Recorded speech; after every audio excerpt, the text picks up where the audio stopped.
Fala galera, beleza? Eu sou Jeferson Fontana, músico percussionista endorser da Tacto Percussão. Vamos para a aula número 2 de Bongô. Nessa aula eu vou mostrar uma outra variação do Martillo, ok? Mas lembrando, se você é novo no canal, já se inscreve no canal e já deixa seu joinha para ajudar esse vídeo a chegar a muito mais pessoas e também para me ajudar bastante no canal. E lembrando, se você quer estudar comigo, aprender a ler partitura, técnica de baquetas, mais de 19 levadas de timbal, pandeiro e muito mais, acessa já o site Como Tocar Percussão, link na descrição, e confira toda a grade de ensino, hein? Como fica essa nova variação do Martillo? Essa variação ela é bem simples. No primeiro tempo, nós temos o slap, colocando com o indicador, como já foi falado na aula anterior. Nós temos, agora que vem a variação, por quê? No E do primeiro tempo e no primeiro tempo do segundo, nós vamos ir com a ponta dos dedos. Então, ficaria isso aqui. 1, E, 2, E. O terceiro e o quarto tempo, de novo, vem o slap, ponta dos dedos, o grave e o dedão aqui de novo. Ok? Então, ficaria isso aqui. 1, E, 2, E, 3, E, 4, E. 1, E, 2, E, 3, E, 4, E. Beleza? Bora para os exercícios.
Bom, gente, é isso. Espero que tenham gostado. Se gostou, já se inscreve no canal, já deixa seu joinha. E lembrando, se você quer aprender muito mais sobre percussão e adquirir a sua independência musical, por que eu falo sua independência?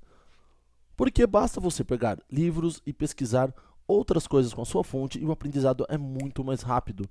Adquirindo um livro, por exemplo, sobre congas e sobre a cultura afro-cubana, você terá inúmeras levadas e grooves de todos os instrumentos possíveis, como conga, bongô, timbales, cowbell e muito mais.